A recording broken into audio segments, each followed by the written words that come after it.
O governo brasileiro assinou em 23 de setembro deste ano um tratado para a regulação e compliance do mercado offshore.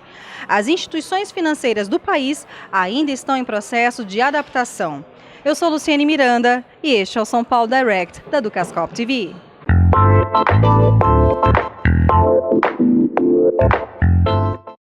Eu converso agora com a Francine Balbina, que é diretora executiva da DMS para a América Latina. Ainda há muita dúvida entre bancos, assets e fundos aqui no Brasil? Ah, sim, tem muita dúvida. É um tratado que para o Brasil é relativamente novo, apesar de as discussões terem começado desde 2010, o Brasil só assinou agora em setembro, como você mencionou. Então tem muita dúvida no mercado, tem muitas coisas que ainda não são consensos, dúvidas em relação a que tipo de investidores, como que eu identifico cada investidor, quem é responsável por que função, dúvidas em relação ao registro, quem vai fazer o registro, por quê, como, depois lá para frente, quem que eu tenho que reportar, como que nesse meio tempo, o que eu tenho que fazer em relação à compliance, além do registro. Então tem sim bastante dúvida, é uma coisa muito nova e o mercado brasileiro está começando agora a se adequar. Então aos pouquinhos nós estamos vendo mais os bancos, então falando um pouco mais de FATCA, a FEBRABAN, falando também sobre FATCA, tentando fazer um trabalho mais educacional, as assets. Tem que pensar muito em relação a isso, não só para os produtos locais, mas para os produtos offshore também. O próprio investidor tem muitas dúvidas em relação ao que eu devo estar perguntando para o meu gestor ou para o meu administrador. É o que eu deveria saber, o que é importante para que eu não sofra as penalidades, para que eu não sofra retenção de tributação. Então tem bastante dúvida sim. O que é o FATCA?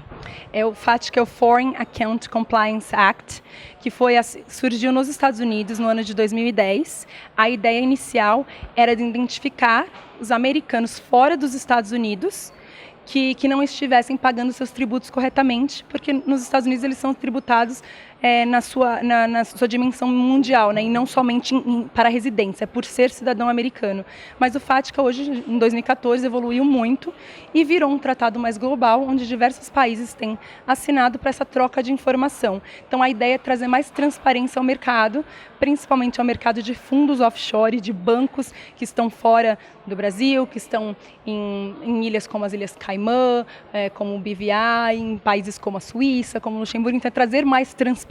E acho que isso também vai trazer uma certa segurança para o investidor, para o gestor e para as pessoas que têm interesse em trabalhar mais com o mercado pela flexibilidade, para o mercado offshore, pela flexibilidade, pela disponibilidade de produtos diferentes, às vezes um medo do risco em diferentes países. Então acho que vai trazer uma segurança maior em termos de transparência para o mercado. E essa é a ideia, troca de informação, para evitar ao máximo lavagem de dinheiro, para evitar ao máximo qualquer tipo de informações que sejam retidas e os governos conseguirem trocar essas informações automaticamente. Essa é a ideia principal de FATCA. Isso é obrigatório para as instituições brasileiras? Hoje em dia, sim, agora, a partir do momento que o Brasil assinou o tratado, você tem sim algumas isenções, mas no geral, se você for considerado uma instituição financeira, você tem que ser compliant com FATCA. Então, instituição financeira, para a gente, a definição é um pouquinho diferente da definição americana de instituição financeira. Então, por exemplo, na definição americana de instituição financeira, uma asset, uma gestora de fundos é uma instituição financeira. Um fundo de investimentos é uma instituição financeira, que aqui no Brasil não seria. Nós pensamos em instituição financeira, pensamos em banco. E não é só. Então se aplica a diversos outros produtos, outros players do mercado que não seria o que nós estamos acostumados no Brasil a chamar de instituição financeira. Mas sim, todas as instituições financeiras que forem consideradas foreign Financial Institution, então instituições financeiras estrangeiras, que são os FFIs, tem sim que se registrar e tomar todas as medidas de compliance para não sofrer nenhuma retenção de tributação na fonte, se não estiver de acordo com as regras de FATCA. E onde obter informações? É uma legislação muito nova, mas existem alguns. Então, o site da Receita Americana, o site do IRS, como é uma questão tributária que começou nos Estados Unidos, a americana tem bastante informação. Em Cayman mesmo, que foi um dos primeiros países a assinar, então você consegue bastante informação na Cayman Islands Tax Authorities. Algumas empresas especializadas como a DMS também têm emitido bastante informações para os clientes, mas é um é uma legislação nova, é uma coisa nova, então realmente as informações não estão tão disponíveis ainda quanto nós gostaríamos que estivessem. Aqui no Brasil, a FEBRABAN também fez algumas apresentações em relação a isso. Eu sei que a CVM, a FEBRABAN, a Ambima tem alguns working groups, alguns grupos de discussão a respeito do assunto, mas é sim muito novo. Tirando escritórios de advocacia brasileiros também fizeram apresentações focadas nos seus clientes, as grandes consultorias também. Então existem algumas empresas mais especializadas nisso.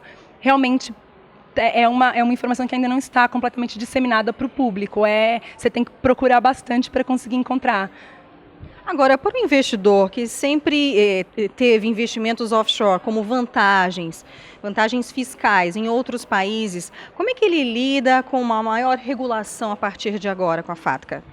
Bom, o offshore continua sendo mais flexível e tem inúmeras vantagens, principalmente em relação ao acesso a mercados globais e a questão de ter neutralidade fiscal. Então, dependendo do tipo de negócio que você está fazendo, você precisa de um país que seja neutro em termos de tributação, ainda mais se você está trabalhando com diversos países diferentes e se você tiver que se preocupar com todas as tributações em cada país, vai ser muito difícil do negócio fluir.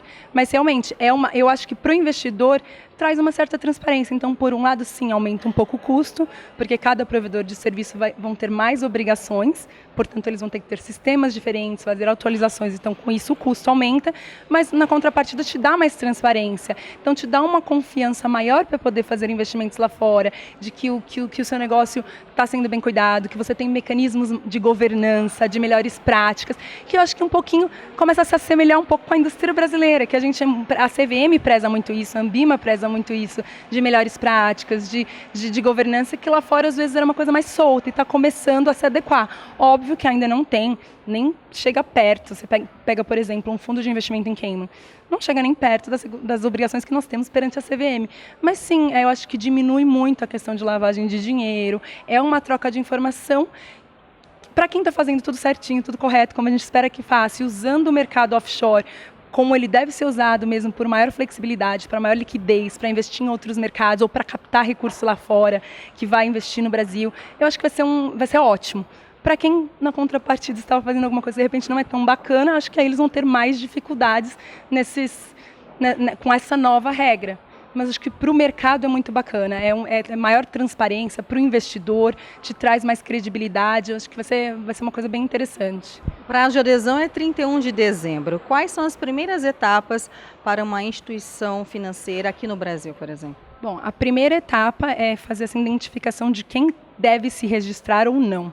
Então, você tem algumas isenções, como eu disse, mas, no geral, você sendo considerado instituição financeira estrangeira, você tem que se registrar. Então, a primeira etapa é fazer o registro com a Receita Americana. É o formulário 8957, está disponível no site da Receita também, se alguém quiser dar uma olhada antes de preencher.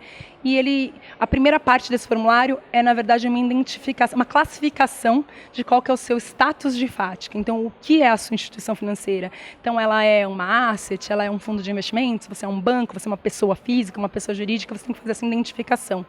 E aí, a partir daí, você vai fazer esse registro, obter o DIN Number, que é o Global Intermediate Identification Number, que é um número tributário global, que me lembra um CNPJ, se a gente fosse abrasileirar o DIN. É um número que você vai precisar ter para poder trabalhar com as contrapartes fora estrangeiras. Então, a primeira parte é o registro, que você tem o prazo é até dia 31 de dezembro de 2014. A partir daí, os próximos passos são implementar um programa de compliance para a FATCA, onde você tenha por escrito quais são seus procedimentos, quem é responsável pelo quê, o que o administrador vai ser responsável, o que é responsabilidade da diretoria do fundo, o que é responsabilidade do gestor. E depois, mais para frente, que é no meio de 2015, vai ter a parte de reportar. Então, você terá que reportar os investidores americanos, os investidores ingleses e dos outros países também que estão assinando os tratados. Francine Balbina, muito obrigada pela sua participação aqui na Ducascop TV. Não, obrigado a vocês, é um prazer. Luciane Miranda para o São Paulo Direct, da Ducascop TV.